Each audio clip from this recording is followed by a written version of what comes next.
his birthday at the end of the week. So we're gonna enjoy the town, enjoy the city, and he said, why we gotta have transplant? Yep. Because Why especially Turkey for the hair transplant? Black Turkey, because it was more reasonable, and Nick, I watched a lot of Nick's YouTube pages, and he had a lot of good things to say about Caymaz, and in comparison to Ashley Tarkins and other places, Caymaz was the best and had the best results so far.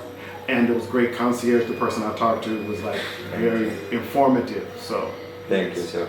So what do you guys think now? What's on mind? Like, what's the expectations for the day? for the day, Yeah, for I today. have absolutely no idea. I'm a little scared, but not. So fingers crossed. We'll see how bad it is or how good it is. Yeah, no expectations. Just gonna go with the flow and let it go. That's what it is. Absolutely. Okay. Yes, yes.